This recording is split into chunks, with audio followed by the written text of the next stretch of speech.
Assalamualaikum warahmatullahi wabarakatuh. Seluruh bangsa dan setanah air, jumpa lagi di channel Jagat Lupitu. Semoga dalam keadaan sehat tak kurang satu apa. Rahmah, barokah, salam Allah curahkan untuk kita semuanya. Di musyawarah Munas PBNU dan konferensi besar Nahdlatul Ulama memberikan beberapa sebuah pernyataan sikap terkait politik perkembangan yang saat ini berjalan di Indonesia, juga mengenai kasus Rempang di Batam. Beberapa poin-poin pernyataan sikap untuk disampaikan kepada pemerintah Indonesia, PBNU yang dalam hal ini sebagai organisasi terbesar di Indonesia memberikan sebuah poin-poin untuk disampaikan kepada negara agar apa yang menjadi hasil musyawarah nasional dan Kombes PBNU bisa ditanggapi oleh negara, dalam hal ini Presiden Indonesia Bapak Jokowi. Kita simak bersama-sama apa yang disampaikan oleh PBNU sebagai bentuk masukan sebagai organisasi terbesar di Indonesia ikut memberikan kontribusi penuh atas berdirinya negara ini. Kita simak videonya. Yang saya hormati Bapak Ketua Umum PBNU, mohon maaf tadi saya datang agak terlambat karena masih menghaluskan ya poin-poin dalam rekomendasi ini, dan alhamdulillah tim rekomendasi di dalam Munas dan Konbes NU ini berhasil merumuskan beberapa poin penting. Saya tidak akan membacakan semuanya, tetapi ada 3 rekomendasi penting yang perlu disampaikan kepada para teman-teman wartawan. Yang pertama adalah rekomendasi terkait dengan perkembangan atau situasi politik saat ini, terutama situasi yang terkait dengan pemilu presiden dan pemilu legislatif tahun depan. Inti rekomendasi kita adalah bahwa NU tidak tertarik untuk terlibat di dalam politik dukung-mendukung, bukan politik untuk mendukung satu nama atau satu partai. NU berpolitik berdasarkan nilai. Bagi NU yang penting adalah bukan siapa dan partai apa yang didukung, tetapi nilai apa yang hendak diperjuangkan. Politik adalah harus didasarkan kepada nilai-nilai kemaslahatan, keadilan, dan kesejahteraan. Itu adalah rekomendasi kita terkait dengan politik elektoral atau politik pemilu mendatang. Kemudian di dalam rekomendasi ini juga diputuskan beberapa pedoman berpolitik bagi warga NU. Kita merujuk kepada keputusan Muktamar NU pada tahun 1989 di Krapyak, di mana di dalam muktamar itu dirumuskan 9 pedoman berpolitik bagi warga NU.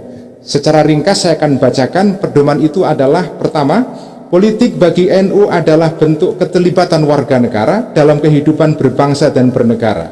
Kedua, berpolitik haruslah didasarkan kepada wawasan kebangsaan untuk menjaga keutuhan bangsa. Ketiga, berpolitik adalah wujud dari pengembangan kemerdekaan yang hakiki untuk mendidik kedewasaan warga guna mencapai kemaslahatan bersama. Keempat, berpolitik harus diselenggarakan dengan akhlakul karimah sesuai dengan ajaran Ahlussunnah wal Jamaah. Kelima, berpolitik harus diselenggarakan dengan kejujuran, didasari moralitas agama, konstitusional, adil, sesuai dengan norma-norma dan peraturan yang disepakati. Keenam, berpolitik dilakukan untuk memperkokoh konsensus-konsensus nasional, bukan malah menghancurkannya.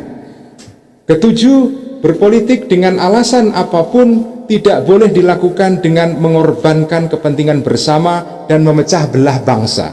Kedelapan, nah ini yang saya kira penting dan relevan saat ini, perbedaan aspirasi politik di kalangan warga Nahdliyin haruslah tetap berjalan dalam suasana persaudaraan, tawadhu, dan saling menghargai satu sama lain.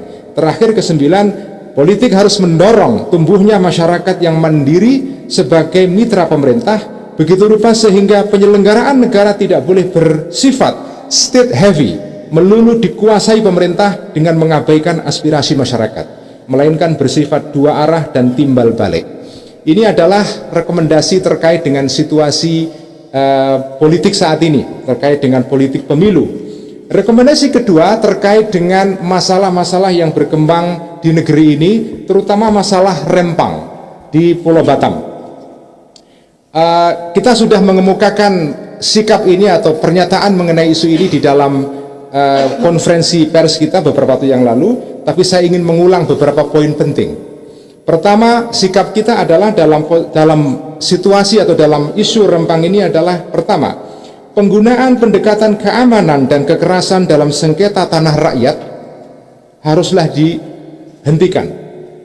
Kedua, pertumbuhan ekonomi dan peningkatan investasi tidak boleh dicapai, karena kita sebagai negara butuh investasi, tidak boleh dicapai dengan melanggar hak-hak rakyat kecil. Pada akhirnya pembangunan adalah sarana saja, yang menjadi tujuan adalah manusia itu sendiri. Karena itu kemaslahatan manusia haruslah menjadi pertimbangan pokok. Ketiga, mendorong kepada semua pihak untuk cooling down, baik pihak pemerintah maupun masyarakat. Sementara itu pemerintah haruslah mendengar aspirasi rakyat dengan sebaik-baiknya, sehingga kepentingan investasi dan pada akhirnya tidak mengorbankan hak rakyat kecil. Terakhir, ini adalah himbauan kita, mengajak rakyat di Rempang untuk bersabar dan terus berdoa kepada Allah Subhanahu wa Ta'ala agar bisa dicapai solusi terbaik dan membawa kemaslahatan bagi semua pihak, terutama pihak masyarakat. Kemudian yang berikutnya adalah rekomendasi terkait dengan pengelolaan sumber daya alam di Indonesia.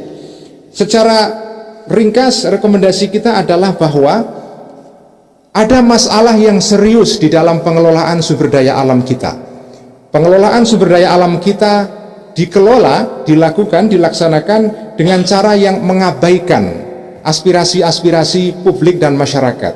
Karena itu PBNU mendorong agar pemerintah dan pihak-pihak yang lain berusaha mencapai konsensus nasional di dalam pengelolaan sumber daya alam. Konsensus ini harus melibatkan semua pihak di dalam menentukan arah kebijakan yang adil dan bermaslahat bagi semua pihak. Tidak boleh pengelolaan sumber daya alam hanya didikte oleh satu kelompok saja, terutama kelompok yang menjadi penguasa modal. Terakhir adalah rekomendasi terkait dengan masalah global. Rekomendasi ini adalah terkait dengan adanya konflik, polarisasi, dan kebencian yang makin menguat di seluruh kawasan di dunia. Adanya populisme, politik populisme yang berkembang di banyak negara, dan itu semua adalah perkembangan dan kecenderungan yang memprihatinkan.